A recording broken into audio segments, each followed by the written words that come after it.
사랑하는 오랜 벗들이여 김교수 올시다. 세상의 풍파와 햇살을 온몸으로 맞으며 100년을 훌쩍 넘게 살아왔으니 돌이켜보니 세월의 강물은 참으로 덧없으면서도 깊은 깨달음을 주더이다. 젊은 날엔 수많은 이들을 태우고 달리던 기차 같았지만 70고개를 넘으니 이제 황혼의 종착역을 향해 속도를 줄이는 시기더군요. 우리는 참 많은 착각 속에 살았소. 가장 큰 후회는 돈을 적게 번 것이 아니었소. 오히려 너무 많은 사람을 내 기차에 태우려 애썼다는 것이었지. 정작 내 영혼을 알아주는 진정한 벗은 없는데 그저 빈자리가 두려워 억지로 채워놓은 인연들이 얼마나 많았던가. 황혼에는 북적이는 소음이 복이 아니오 그저 혼란일 뿐이지. 혹 이 나이에 쓸데없이 기운만 빼앗는 사교 모임에 지쳐있진 않소.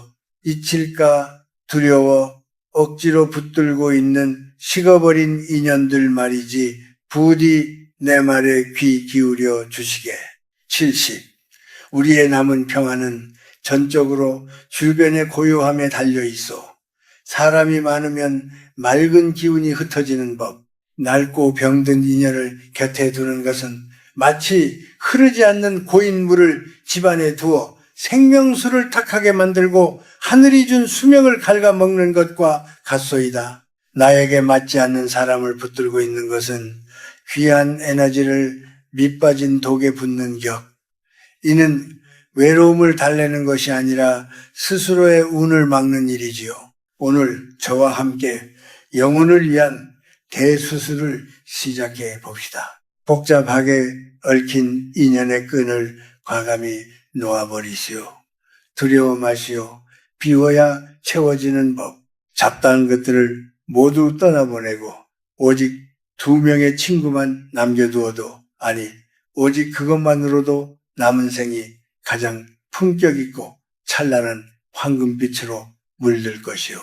자, 이제 마음의 문을 열고 귀 기울여 주시오. 첫째, 우리가 과감히 잘라내야 할 인연은 바로 거칠애 뿐인 술친구와 만날 때마다 신세 한탄만 늘어놓는 이들이요. 70은 인생의 겨울문턱. 육신은 예전 같지 않으니 남은 시간과 기력은 유한하오. 그런데 이 귀한 시간을 왜 남의 불행을 듣느라 낭비하오. 100년을 살아보니 우주의 이치는 명확하더이다. 말에는 혼이 실려 있고 소리에는 기운이 담겨 있다는 것을 말이요. 입만 열면 자식, 욕, 며느리, 흉, 세상에 대한 원망, 아픈 몸에 대한 짜증을 쏟아내는 친구들이 있을게요. 우리는 친구된 도리로 들어줘야 한다고 착각하지만 영적인 눈으로 보면 그들은 지금 몸 안에 쌓인 검고 탁한 기운, 즉 나쁜 기운을 배설하는 중이요. 그들이 불평을 쏟아낼 때 고개를 끄덕이며 맞장구 치는 순간 그들의 탁한 배설물이 여러분의 맑은 영혼 속으로 고스란히 옮겨오는 것이요. 그들은 쓰레기를 버리고 가벼워져 돌아가지만 그 쓰레기를 받아낸 여러분은 이유 없이 몸이 무겁고 머리가 아프며 악몽에 시달리게 되지요. 이건 단순한 피로가 아니요. 여러분의 운기가 오염된 것이요. 나쁜 기운은 전염성이 강해 결국 집안의 맑은 공기마저 흐리게 만드니 스스로 애군을 불러들이는 꼴이 아니고 무엇이겠소? 예를 하나 들려드리죠. 벌써 30년도 더 된 이야기지만 제게는 김서방이라 불리던 친구가 있었소. 그는 돈을 좀 벌었으나 마음 깊은 곳에 지독한 외로움을 품고 살았지. 그는 혼자 있는 시간을 견디지 못해 매일 사람들을 불러 모았고 그의 집은 언제나 북적였어. 그는 사람들 속에 둘러싸여 자신이 인기 있고 사랑받는다고 믿었지. 제가 여보게 기운을 좀 아끼게. 자네 그 웃음은 진짜가 아니야 라고 충고했지만 그는 사람 사는 정이 그런 게 아니지 않소 라며 웃어넘겼소. 결국 70 중반 뇌졸중으로 쓰러지자 그 많던 친구들은 썰물처럼 빠져나갔소. 술과 유흥으로 맺어진 인연은 이익이 사라지면 안개처럼 흩어지는 법. 제가 병문안을 갔을 때 화려했던 집은 마치 무덤처럼 차갑고 고요했소. 야위어버린 친구가 제 손을 잡고 눈물 흘리며 말하더이다. 교수님, 내가 헛살았습니다. 내 뼈와 살을 깎아 남들 좋은 일만 시켰더군요. 정작 내 몸 하나 돌볼 기운을 남겨두지 않았습니다. 그는 평생 남들의 감정 쓰레기통 노릇하느라 자신의 생명력을 지키는 기운을 다 써버린 것이요. 그는 쓸쓸히 눈을 감았소. 이 이야기를 듣는 여러분은 어떠하시오? 혹시 여러분의 전화번호부에도 삭제하지 못한 채 의무감으로 남겨둔 이름들이 있지 않소? 기억하시오. 노년의 에너지는 양동이의 물과 같소. 젊을 때는 물을 좀 흘려도 금세 채워지지만 늙어서는 한 방울의 물도 귀한 법. 의미 없는 사교 모임, 체면 치레를 위한 식사 자리, 그저 시간이 남아서 만나는 관계들. 이 모든 것이 여러분의 양동이에 구멍을 뚫는 짓이요. 그 구멍으로 건강과 복록, 그리고 자손에게 물려줄 생기마저 줄줄 세워나가고 있으니 말이지. 그러니 오늘부터 당장 실천하시오. 이건 비정한 것이 아니라 여러분의 영혼을 보호하는 숭고한 결단이요. 전화를 걸어 하소연을 시작하려는 친구가 있다면 정중하지만 단호하게 끊으시오. 내가 요즘 기도가 필요해서 마음을 쉬게 하고 싶네라고 말하고 거리를 두시오. 만났을 때 기분이 좋아지는 사람이 아니라면 과감하게 인연을 정리하시오. 여러분의 집은 사원처럼 정갈해야 하오. 나쁜 말을 뱉는 사람, 기운을 빼앗는 사람을 신성한 사원에 들이지 마시오. 운명은 여러분이 누구와 함께 시간을 보내느냐에 따라 결정되어 썩은 사과 하나가 상자 전체를 썩게 하듯 부정적인 사람 하나가 여러분의 노년을 병들게 할 수 있음을 명심해야 하오. 부디 껍데기는 가라앉게 두고 알맹이만 남기시오. 그래야 남은 생에 맑고 향기로운 복이 깃들 것이요. 두 번째로 여러분이 목숨을 걸고 지켜야 할 인연은 바로 늙은 배우자 혹은 평생을 함께 해온 영혼의 동반자요. 나쁜 인연을 정리하여 비워낸 그 자리에 가장 먼저 모셔야 할 귀인은 먼 곳에 있지 않소. 바로 지금 등 돌리고 누워있는 그 사람, 밥상머리에서 잔소리한다고 구박했던 바로 그 사람이요. 많은 노인들이 범하는 가장 어리석은 실수가 무엇인지 아시오? 남에게는 관대하면서 내 곁을 지키는 배우자에게는 가혹하리만큼 인색하다는 것이오. 지겨워 죽겠다는 말을 입에 달고 살지요. 제가 겪은 비극적인 이야기를 하나 해드리겠소. 제 지인 중에 꽤 큰 사업을 일구었던 박 회장이라는 분이 있었소. 밖에서는 호탕하고 인신 좋은 회장님으로 통했지만 집안에서는 복근이 따로 없었지. 늙어가는 아내가 음식을 조금만 짜게 해도 걸음이 조금만 늦어도 불같이 화를 냈소. 도대체 할 줄 아는 게 뭐냐 하며 무시하기 일쑤였지요. 그는 늘 말했소. 돈은 내가 벌고 저 여자는 편하게 살기만 했다고 말이오. 그는 자신의 성공이 오로지 자신의 능력 덕분이라고 믿었소. 그러던 어느 날 평소처럼 아내에게 물 좀 가져오라고 소리쳤는데 대답이 없었소. 부인이 부엌에서 쓰러져 심장마비로 세상을 떠난 것이요. 박 회장은 처음에는 슬퍼하는 듯 했지만 내심 이제 잔소리 안 듣고 자유다라고 생각했을지도 모르지. 그러나 진짜 재앙은 그때부터 시작되었소. 아내가 떠나고 정확히 1년 뒤 저는 그의 집을 방문하고는 쏘스라치게 놀랐소. 그 화려했던 집안에 감돌던 온기는 온데간데 없고 마치 폐가처럼 썰렁한 냉기만 가득했지. 박 회장은 1년 사이에 10년은 더 늙어버린 몰골로 멍하니 앉아 있었소. 그가 떨리는 목소리로 제게 말했지. 교수님, 집안에 해가 져버렸습니다. 아무리 보일러를 떼도 뼈가 시립니다. 내 재산, 내 명예, 그 사람이 없으니 다 휴지 조각입니다. 알고 보니 아내가 떠난 후 자식들과의 발길도 끊겼고 집안을 돌보던 보이지 않는 질서가 무너져 내리면서 재산 문제로 소송까지 휘말려 있었소. 아내라는 존재가 단순히 밥을 해주는 사람이 아니라 그 집안에 복을 붙들고 있던 기둥이었음을 뼈저리게 깨달은 것이죠. 하지만 이미 버스는 떠난 뒤였지. 여러분, 부부란 무엇이요? 이 우주에서 가장 강력한 음양의 결합이요. 젊을 때는 사랑과 정욕으로 살지만 늙어서의 부부는 서로의 생명을 지탱하는 에너지의 댐과 같소. 여러분의 배우자는 인생의 기억을 공유하는 유일한 목격자요. 이는 엄청난 영적 힘을 가지지. 내가 젊은 날 얼마나 찬란했는지, 우리가 얼마나 힘든 고개를 넘어왔는지 기억해주는 사람이 곁에 있다는 것. 그것 자체가 여러분의 존재를 세상에 묶어두는 뿌리가 되어, 그런데 늙어서 배우자를 구박하고 미워하는 것은 내 집의 기둥을 도끼로 찍어내는 것과 같소이다. 배우자에게 쏟아내는 독설과 짜증은 집안의 공기를 찢어놓소. 집안에 흐르는 기운, 즉 가운 자원이 찢어지면 어떻게 되겠소? 그 틈으로 병마가 들어오고 재물이 새어나가죠. 풍수지리를 따질 필요도 없소. 머리가 하얗게 센 두 노인이 서로의 등을 긁어주고 말없이 차 한 잔을 나누는 그 평화로운 광경, 그것이야말로 세상에서 가장 강력한 풍수이자 나쁜 기운을 막아내는 최고의 부적이요. 그러니 오늘부터 태도를 완전히 바꾸시오. 이건 상대를 위한 봉사가 아니요.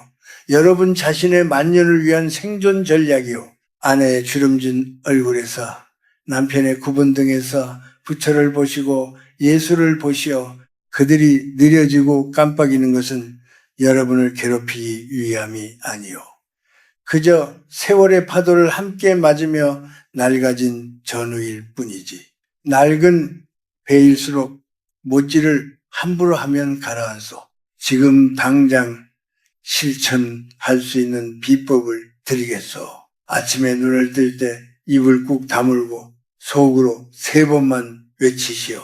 이 사람이 내 생명줄이다. 이 사람이 내 복덩이다. 과거의 서운함이 떠오를 때마다 억지로 끄집어내어 현재의 시간을 오염시키지 마시오.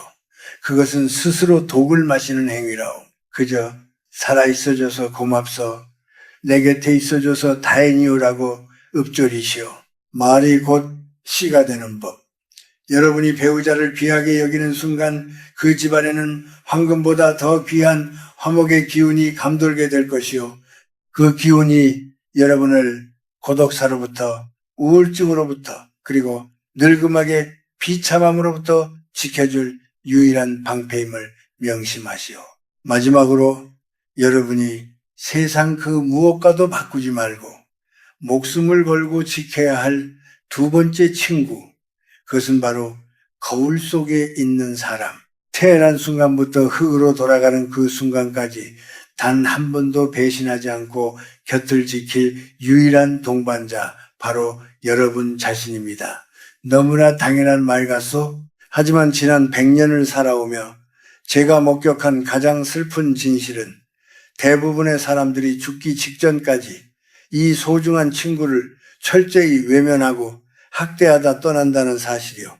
평생을 누구의 엄마, 누구의 아버지, 어느 집안의 며느리라는 이름으로 사느라 정작 나라는 존재는 뒷방 늙은이 취급을 해오지 않으셨어? 자식들 입에 맛있는 것 넣어주느라 나는 찬밥에 물 말아 먹고 새 옷 사입히느라 나는 다 늘어난 속옷을 끼워 입으며 그것을 희생이자 사랑이라고 믿으셨을게요. 제 고향 친구였던 최 여사의 이야기를 들려드리지요. 그녀는 동네에서 보살로 통했소. 평생 남편의 술주정을 받아주고 시부모 병수발을 들고 아들 둘을 유학까지 보내며 헌신했지. 그녀의 입버릇은 항상 나는 괜찮다. 나는 아무거나 먹어도 배부르다 했어. 그녀는 자신의 몸을 돌보는 것을 사치라고 여겼고 자신의 감정을 살피는 것을 죄라고 여겼지. 실습에 접어들어 남편을 먼저 보내고 이제 좀 편히 살아보려나 싶던 그때 그녀에게 덜컥 위암 말기 판정이 내려졌소. 평생을 바쳐 키운 아들들은 어땠을까요? 병원비 문제로 서로 다투기 시작했고 어머니는 왜 건강관리도 안 해서 우리에게 짐을 지우시냐며 짜증을 냈소.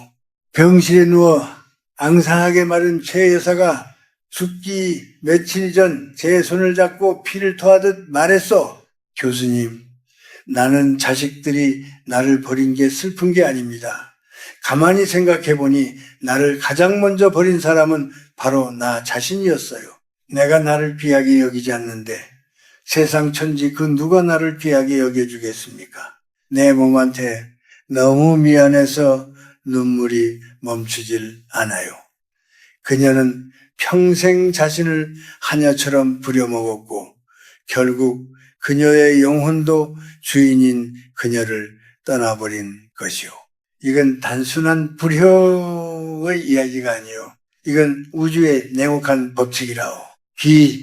피의 관점에서 설명해 드리겠소. 여러분의 육체는 영혼이 머무는 성전이요. 그런데 이 성전을 청소하지도 않고 좋은 음식을 공양하지도 않고 늘 못났다, 늙었다, 아프다며 내면에 화살을 쏘아대면 어떻게 되겠소? 자신을 학대하는 마음은 강력한 살기 사태가 되어 내면의 생명력을 파괴하오. 내가 나를 홀대하면 몸을 감싸고 있는 보호막인 오라가 찢어지지. 그 찢어진 틈으로 병마가 들어오고 가난이 들어오고 고독이 들어오는 것이요. 많은 노인들이 겪는 원인 모를 통증과 우울증은 바로 오랫동안 무시당한 내면의 아이가 질러대는 비명소리라오. 그러니 부디 오늘부터는 삶의 방식을 완전히 뒤집으시오. 자식에게 줄 유산을 아껴 보약을 지어 드시라는 말이 아니오. 마음가짐에 혁명이 필요하오. 진정한 건강은 약병 속에 있지 않소. 마음의 고요와 자존감에서 나오지 심신이 하나라는 말은 빈말이 아니오. 마음이 편안하면 꽉 막혔던 혈관이 뚫리고 내가 나를 사랑하면 죽어가던 세포도 다시 살아나오.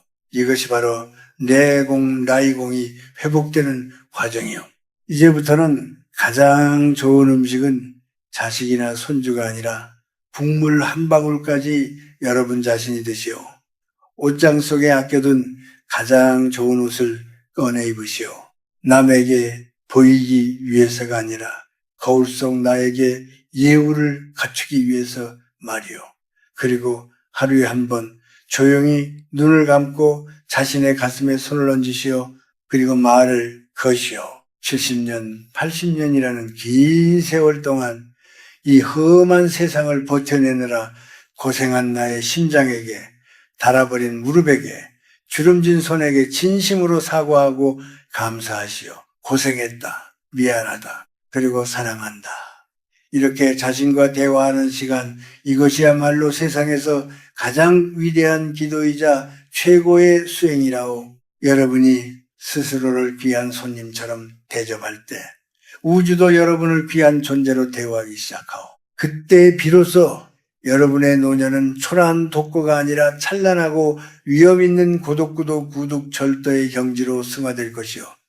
자신과 친해진 사람은 절대 외롭지 않소. 그 충만한 내면의 힘이 여러분을 마지막 순간까지 평안하게 지켜줄 것이요.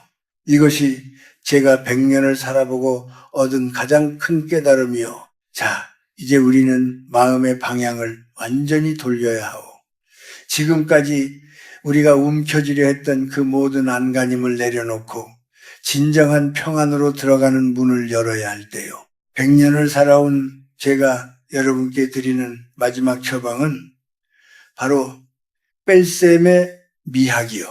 인생의 전반전이 무엇이든 더하고 쌓아 올리는 더하기의 싸움이었다면 70 이후의 후반전은 철저한 비움의 기술에 달려 있어 많은 분들이 불안해하오. 교수님, 다 버리고 나면 무엇이 남습니까? 너무 허전하지 않겠습니까? 라고 묻지요. 하지만 기억하시오. 그릇은 비어 있어야 무언가를 담을 수 있어. 꽉 차 있는 컵에는 아무리 귀한 차를 부어도 넘쳐 흐를 뿐.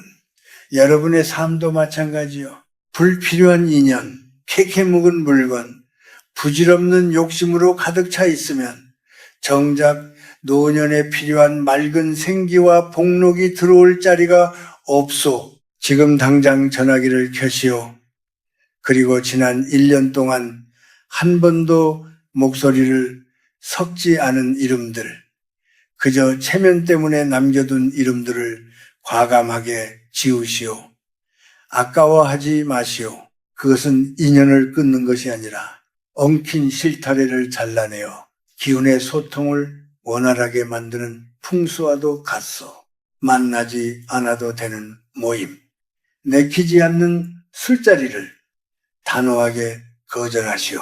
아니요 라고 말하는 것은 무례한 것이 아니라 나의 남은 시간을 보호하는 가장 품위 있는 방패요. 관계의 가지치기를 할수록 여러분의 영혼이 숨쉴 수 있는 여백은 넓어지요. 그 텅 빈 공간이야말로 하늘의 복이 내려앉는 뜰이 될 것이요. 그리고 가장 중요한 건 바로 고독을 바라보는 눈을 바꾸셔야 하오. 많은 노인들이 외로움이라는 감옥에 갇혀 스스로를 괴롭혀. 하지만 제가 분명히 말씀드리건대 외로움과 고독은 하늘과 땅 차이요. 외로움이란 무엇이요? 남이 나를 찾아주지 않아 비참해하는 마음, 타인의 관심에 목말라하는 마치 구걸하는 거지와 같은 마음 상태라고. 그러나 고독은 다르오. 고독은 타인이 없어도 스스로 충만한 상태, 홀로 있는 시간을 즐길 줄 아는 제왕의 마음이라고. 이것을 저는 고독한 황홀경이라 부르어. 70이 넘으면 우리는 누구나 혼자가 되어 이것은 형벌이 아니라 신이 주신 선물이라고. 젊은 날에 소란스러움이 사라진 뒤에야 비로소 들리는 소리들이 있어. 아침에 일어나 홀로 차를 우리는 시간을 허송세월이라 여기지 마시오. 첫 잔에서 피어오르는 김을 바라보며 창밖에 구름이 흘러가는 것을 지켜보는 그 순간 여러분은 혼자가 아니오. 지금 거대한 대자연과 마주 앉아 대화를 나누는 중이라고.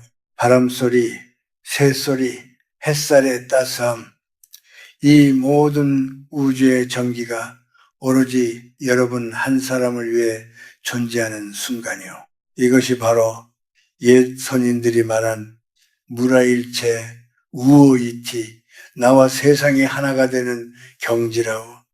남들의 시선, 남들의 말, 남들의 평가, 이 시끄러운 껍데기들을 다 벗어버리고 오직 나의 숨소리에만 귀 기울이는 그 고요함, 그 속에서 여러분은 비로소 진정한 자유를 맛보게 될 것이요. 그러니 부디 사람이 없음을 한탄하지 마시오. 번잡한 인간 세상을 떠나 스스로의 내면에 고요한 암자를 짓고 그 속에서 왕처럼 군림하시오. 비우고 홀로 서시오. 그때 여러분의 노년은 그 어떤 보석보다 찬란하게 빛날 것이오. 자, 이제 우리 긴 대화를 마무리할 시간입니다. 사랑하는 벗들이여, 60, 70 혹은 그 이상의 나이는 결코 인생이 저물어가는 슬픈 결말이 아닙니다. 오히려 남의 눈치를 보느라 입고 있던 거추장스러운 옷들을 하나씩 벗어던지고 가장 나다운 모습으로 돌아갈 수 있는 황금 같은 시기입니다. 기억하십시오. 노년의 행복은 무언가를 더 채우는 데서 오는 것이 아니라 불필요한 것들을 과감히 비워내는 뺄셈의 미학에서 완성됩니다. 많은 분들이 혼자됨을 두려워합니다. 밤이 길어지는 것을 무서워하지요. 하지만 제가 100년의 시간을 건너와 보니 외로움, 론리네스와 고독, 솔리튜드는 명백히 다릅니다. 외로움은 남이 나를 찾아주지 않아 비참해하는 마음, 즉 타인에게 의존하는 나약한 감정입니다. 하지만 고독은 다릅니다.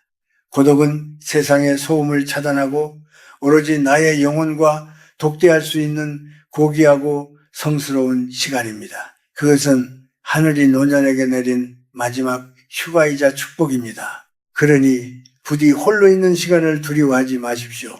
그 고요함 속에서 자신과 대화하십시오. 남들의 목소리가 사라진 그 자리에 비로소 내면의 지혜가 차오를 것입니다. 그 고독한 황홀경을 즐길 줄 아는 사람이야말로 진정한 어른입니다. 그리고 한 가지 더 부디 스스로를 귀한 손님처럼 대접하십시오. 집에 혼자 있다고 아무도 보는 사람이 없다고 대충 끼니를 때우지 마십시오. 혼자 드시는 밥이라 하여 찌그러진 냄비째로 드시거나 짝이 맞지 않는 그릇에 담지 마십시오. 찬장에서 가장 아껴두었던 예쁜 그릇을 꺼내 정갈하게 담아 드십시오. 집안에 혼자 있을 때도 낡고 늘어난 옷 대신 단정하고 깨끗한 옷을 입으십시오. 내가 나를 하찮게 대하면 세상의 운기도 나를 하찮게 여겨 비켜갑니다. 반대로 내가 나를 귀빈으로 대우하면 우주의 좋은 기운도 이곳에 귀한 분이 계시는구나 하며 여러분의 뜰 안으로 모여듭니다. 자존감이야말로 만년의 운명을 바꾸는 가장 강력한 부적입니다. 이제 오늘 밤 여러분께 작은 숙제 하나를 드리겠습니다. 잠자리에 들기 전 딱 10분만 텔레비전을 끄고 전화기를 내려놓고 고요히 앉아 보십시오. 그리고 마음속으로 2번의 감사를 전하십시오. 첫 번째는 밉고 곱고를 떠나 내 인생의 긴 여정을 함께 해주었던 배우자에게 혹은 이제는 기억 속에만 존재하는 그 사람에게 함께 해줘서 고마웠소 라고 전하십시오. 그 용서와 감사가 여러분의 가슴에 맺힌 응어리를 풀어줄 것입니다.